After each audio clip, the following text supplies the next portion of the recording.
Tuendelee na kipengele cha expression ya concentration in percentage strength. Tuangalie mfano wa kwanza au swali la kwanza linasemaje? Swali linasema kwamba how many grams dextrose are required to prepare 4000 ml of 5% solution. Umeona? Swali linasema kwamba ni gramu ngapi za dextrose zitatumika kuandaa solution yenye pasenti ya 5, lakini itakuwa na milizi 4000. Ukisoma tu swali wamesema how many grams, lakini solution ina milizi. Kwa hiyo utagundua kwamba kumbe ile swali hii pasenti iliyopo hapo hiyo 5, hiyo pasenti ni weight in volume. Umeona? Sasa tunapataje hiyo gramu?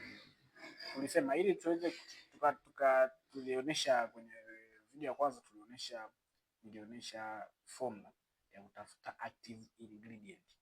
Ile formula inasema kwamba hapa tumeshagundua kwamba ni weight in volume. Weight in volume inasema tunachukua volume of preparation tunazidisha na percentage tuliyopewa, lakini in form of decimal place. Tukizidisha tutapata kiwango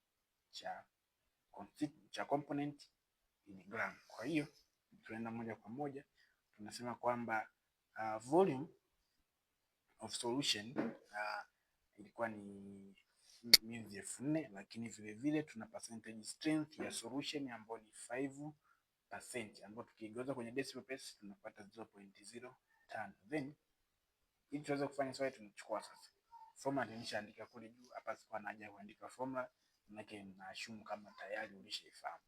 Okay, kwa hiyo utachukua 4000 milizi utazidisha na 0.05 utapata 200 gram. Kumbe sasa hii 200 gram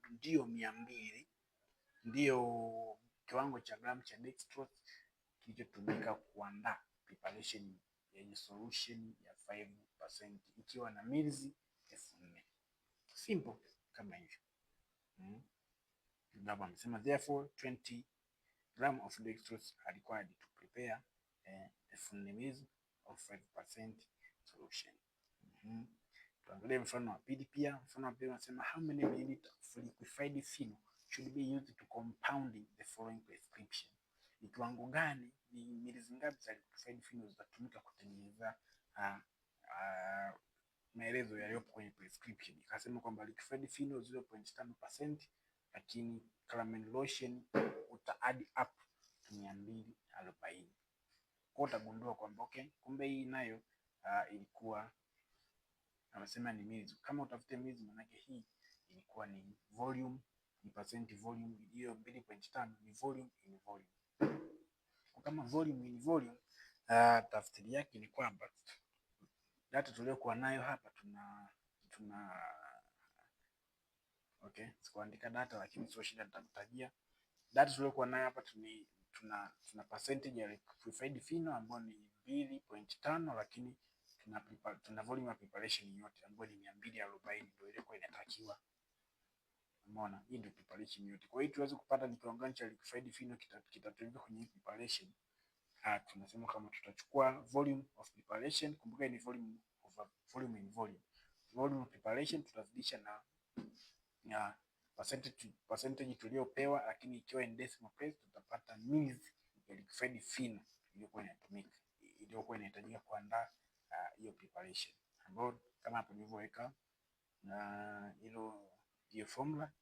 Then tutachukua 240 ml tutazidisha na 0.025 ambayo ni baada ya kuconvert hiyo 2.5% kwenda kwenye decimal place ndio utapata hiyo. Tukizidisha tutapata 6. Ukizidisha unapata 6 ml. Hizi 6 ml ndio ml za liquefied phenol zilizokuwa zinahitajika kuandaa hiyo preparation. Mpaka hapa mfano wapi unakomesha. Na kukumbusha uweze kusubscribe channel hii vile vile. Kama bado hujasubscribe basi subscribe channel hii, comment, share kwa mtu ambaye unafikiri maelezo haya yanaweza kumsaidia na yeye pia.